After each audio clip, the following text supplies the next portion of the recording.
Hey people, before we talk about lesson 71, I want to walk you through lab 7. So if you've tuned in for that, if you tried lab 7 and got stuck and you don't know how to use your calculator, then just hang on. I'm going to go to the other camera and walk you through some stuff there and talk about what the line of best fit is, and then we'll use that in order to make scatter plots. And I'll tell you what matters to me and what doesn't matter to me as far as the type of answers that you're going to give and what you're going to have to do. So just hang on and watch this one with your calculator out. Take notes about it if you want to, but I'm just going to more or less push all the buttons that the book says to push and tell you about some things to watch out for, user malfunctions that people usually do. I know some of you are having some problems using your calculator. Please call me. Please text me, let me know what your problem is, and I can help you. I've had 20 years of experience with these things, so I know what types of mistakes you're going to make. Anyway, I'm going to move over to the other camera and get going on line of best fit. One thing I do want you to check on, though, is if you would go to your mode, and if you scroll down a bit, you'll see there's a thing called stat diagnostics. I'd like you to make sure that that is on. You got to highlight and press enter on that, and stat wizard being on would be helpful too. So both the stat things, if they're on, then I think we're ready to go. We can just move on with the scatter plot stuff once we're done. Okay, here I go. I'm going to move over to the other camera now. Okay, you got my TI whatever out. Here we go. Let's get started with where to push stuff. So first place we're going to go, here's got to enter two lists of numbers. Line of best fit is only one of those statistical things where you are comparing one thing to another. So we're not doing bar graphs, and we're not doing box and whiskers. We're going to use two sets of data. So go to stat, and number one, edit. And I've already got in the first list that they asked for, the year list from page 464. 1, 2, 3, 4, 5, 6, 7, 8, 9, 10. And I'm going to go ahead and enter the numbers in for list 2, the admissions for the y-axis. And you know that the enter button's your magic number, a magic button. You can also use the scroll buttons to go down to the next one, but enter sets things in place. You can't ever go wrong with hitting enter. Once you get them in, you just need to make sure that you have the right number of entries. And a good thing to double check your numbers just once before you go on, okay? Because it will only do what you ask it to do, and it will ask it, when you ask it to analyze a set of data, it will do whatever you've entered in. I'm going to just check mine one more time. 29, 26, 34, 39, 48, 47, 42, 49, 63, and 57. Okay, and they match. There's 10 of each, and I'm ready to go. I'm going to go a second, quit, and go back to my home screen. Hi, Mom. Clear that. And then we're ready to go. So I've got my list in there, and now it's time to plot stuff. So I'm going to go second, stat plot. And really at first, I want to make sure that everything is off. I'm going to go to the y equals, and I see that plot 1 is highlighted, and I've got a graph in here. So I'm going to clear my graph and go up here, and I'm going to turn that off by hitting enter on it. See, nothing's highlighted now. I kind of like that. So now I'm going to go second stat plot and turn this first one on. And then today, the type that I'm doing is this first type with the dots. So I'm going to highlight that. And right away, it asks for two lists, an X list and a Y list. And I'm going to go down here to X list, and I'm going to tell it to give me list 1. Down here above the numbers, in blue, you'll find L1, 2, 3, 4, 5, and 6. So you can use your second button, the blue one, to select L1 and then hit enter. It drops down to the second list. We're going to use L2, which is right here, and go second L2. Another place where you can find these lists is if you look at the stat button, you see right above it in the blue, you see it says lists. So you can always go second stat, and you've got your, in a sense, list of lists to choose from. And I've got some saved ones down here too that I can pull up anytime I want to. So that's another place where you can find your lists and enter them. Let me go back to stat. I got my list. Oh yeah, stat plot. Everything's turned on. Now I get to select what type of mark I'm going to make. And it really doesn't matter. They don't make, well, I guess they make suggestions to put it on that box thing, but you might want to just play around with it and see what you prefer. And then once we've got that, we've got to do our zoom 9 thing. Because if I press graph right now, it is not, the window's not set for me to see the data in any meaningful way.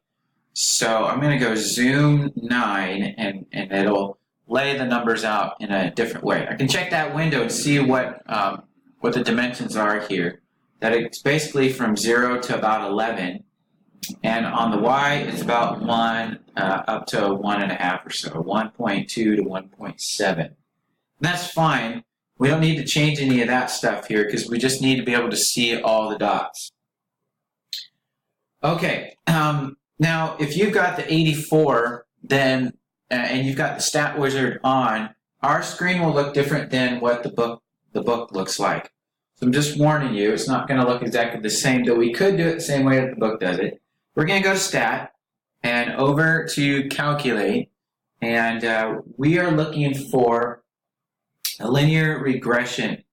We're looking for a line that's going to go through most of our dots. It's going to kind of average out all those dots and draw a line.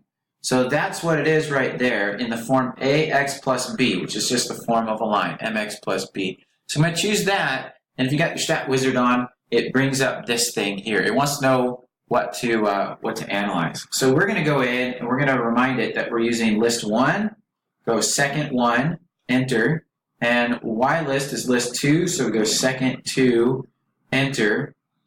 We're not going to do anything there, though the book probably says that the frequency should be 1.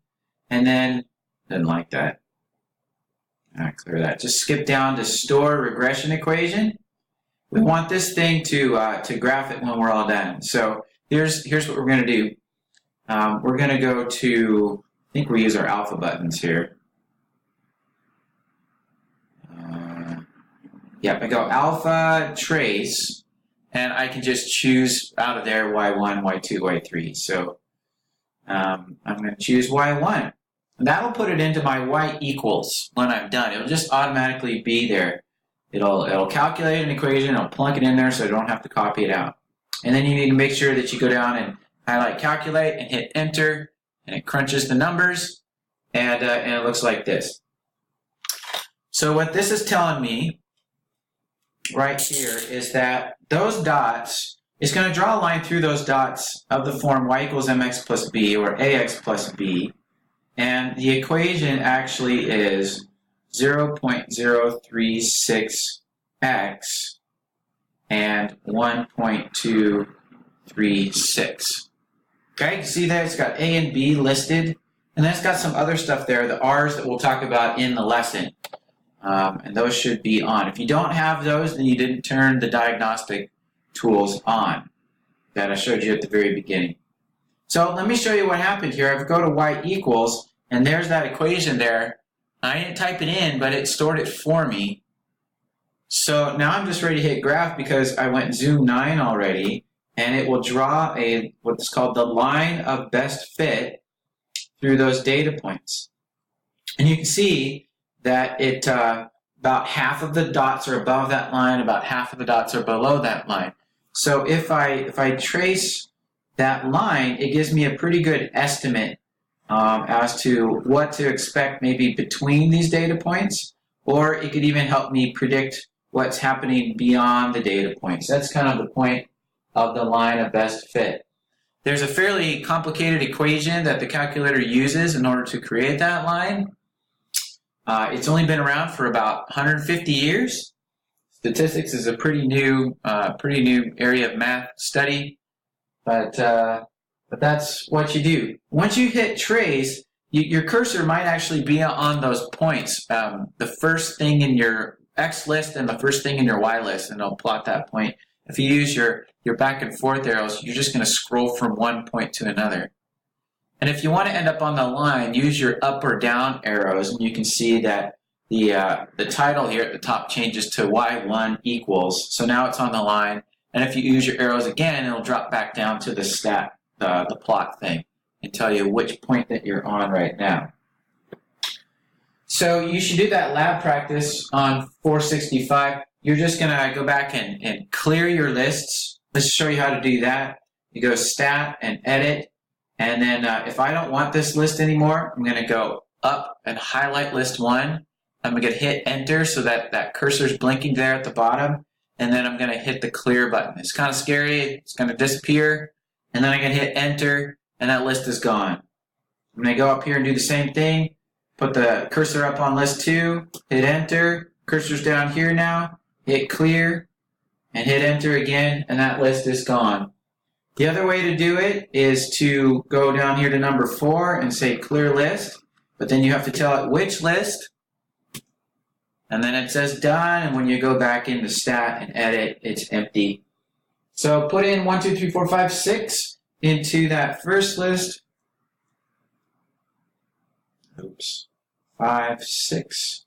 And then type in the capacity and do the exact same process that we just did. You go to Stat, Edit, those things, then you go to Stat Plot, and you shouldn't have to change anything in there. The only thing you should have to change when you go to plot it is to go zoom 9 one more time, because we're using different information, and you give a little kind of a sketch of what the picture looks like with the dots and the line, and you should be good. Okay, when you're done with that, we'll move on to the next thing and talk about how we're going to use this in lesson 71.